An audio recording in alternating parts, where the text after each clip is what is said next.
गण्यमान्य ज्यूहरू र उपस्थित महिला तथा सज्जनवृन्दहरू, हाम्रो खेकी गुरुहरू, पचु, झ्याप्रे र बनफुलामहरूलाई मेरो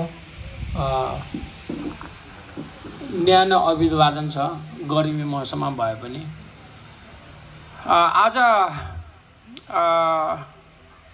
खासै मेरो बोल्ने कुरा त्यति छैन। तमु पेलुसङको उत्पत्ति भएपछि हाम्रो विभिन्न ठाउँहरूमा हाम्रो क्वैबो बनेको छ। यो क्वैबोको अर्थ तपाईहरुले जान्नुपर्छ। र क्वै भनेको काख, बौ भनेको प्राकृतिक, र प्राकृतिकको काख भन्ने बुझ्छ। किनभने हामी वनवादीहरूले चाहिँ नै प्राकृतिक र पितृलाई मात्रै मान्छ। हुन त तपाईहरुले त सबै कुरा खरङखुरुङै मान्छ, मलाई थाहा छ। तर मैले चाहिँ नि दुईटा कुरा मात्रै मान्छ, एउटा प्राकृतिक, एउटा हाम्रो पितृहरू। र प्राकृतिक र पितृको शक्तिबाट म तपाईहरुलाई चाहिँ नि पूजा आजाहरू गर्दछु। हाम्रा ठुल्ठुलो यज्ञहरू गर्दछौँ हामीहरू। र शक्तिको लागि हामीले चाहिँ दुईटै कुरा मात्रै हामीले प्रयोग गर्छौँ, जुन प्राकृतिक शक्ति र हाम्रो पितृहरूको शक्ति। र हाम्रो पेलुसङ खोलेको अहिले 34 वर्षमा लाग्यो। तर हाम्रो हुनुपर्ने कुराहरू केही पनि भएको छैन। एक नम्बरमा हुनुपर्ने कुरा के हो भने हामीले आफ्नो बारेमा एजुकेट गराउनु पर्ने थियो। तर अहिलेसम्म हामी एक आपसमा झगडा गर्नेकै फतिसारमा छौँ। हामीहरू त रे, म रे, ऊ रे, यो रे, त्यो रे, त्यस्तोमा छ। त्यस कारणले बुद्धि नभएको भनौँ भने बुद्धि भएकै मान्छेहरू छ, नपढेको भनौँ भने पढेकै मान्छेहरू छन्।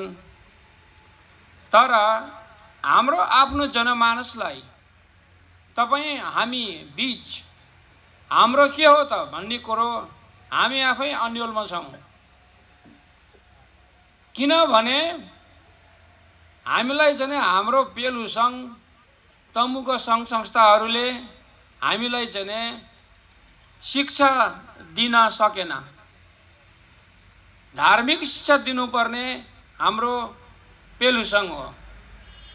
पेलुसङ ठाउँ ठाउँमा खोलेछ, देश विदेशमा खोलेछ। तर उनीहरू अहिलेको युगका पढिलेखेको बच्चाहरूले हाम्रो सम्बन्धी चाहिँ पढ्नु चाहन्छ, किताब खोज्छ। तर हाम्रोमा किताबको अभाइलेबल छैन। हाम्रो बारेमा बुझ्नु पाउने किताबहरू छैन, अर्थको किताबहरू छैन। यो पचु र क्याब्रेहरू आँखा चिम्मा गरेर ढ्याङ्ग्रो पिट्न मात्रै जानेछ। त्यसको अर्थ कसरी लाउने, जनमानसलाई कसरी बुझाउने भन्ने कुरो छैन। त्यस कारणले हामीले अब आउने भावीलाई एजुकेट गराउनु छ भने हामीले चाहिँ सक्दो पेताल ढुतालाई लिपिबद्ध गरेर, एकरूपता गरेर, त्यसलाई विश्लेषण गरेर बुझाउनु पर्यो। होइन भने कोही आमाहरू सच्चाइ भनेर दगुर्ने, कोही आमाहरू ब्रह्मपुत्री भनेर दगुर्ने, कोही आमाहरू साई बाबा भनेर दगुर्ने, कोही आमाहरू राधे राधे भनेर दगुर्ने, यस्तो चाल्छ हाम्रो। त्यस कारणले तपाईहरुले झुकेर पनि अन्य धर्महरू नसमाउनुहोस्।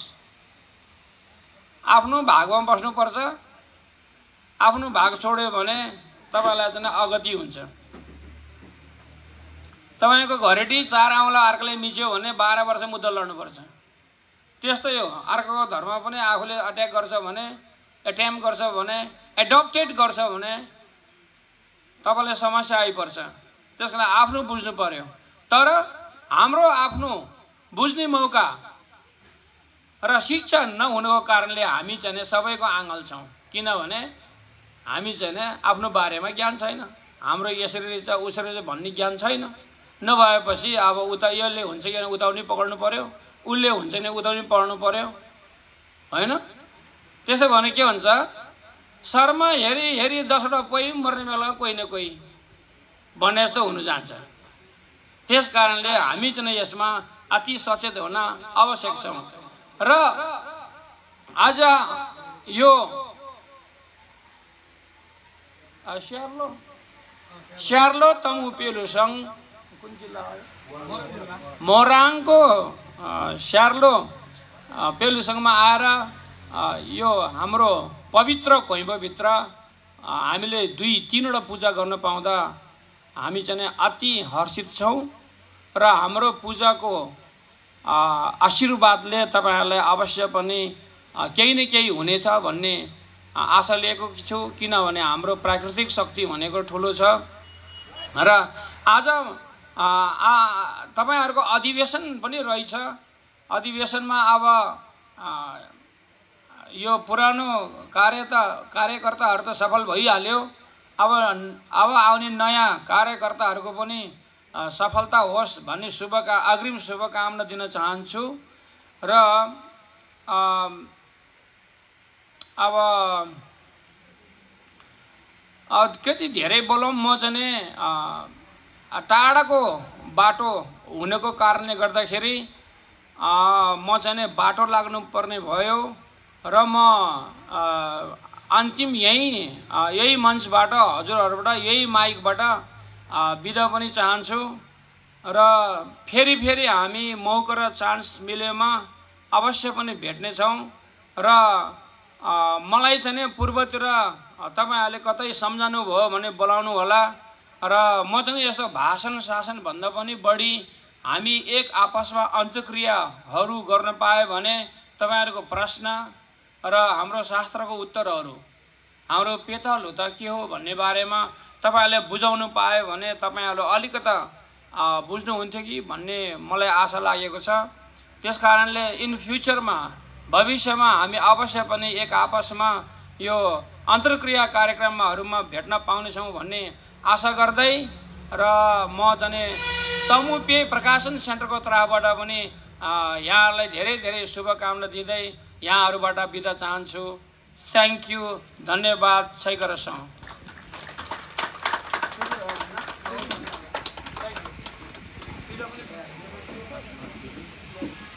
धन्यवाद। हाम्रा हेवी चिबा यार्चङ कुरुम्चे तमुज्यू, उहाँले छोटो समयमा पनि हाम्रो तमुहरू जानेर या नजानेर विभिन्न धर्ममा लागेको पाइयो भन्ने कुरा राख्नुभयो। तर हाम्रो त्यसो होइन, हामी तमुहरू एउटै धर्ममा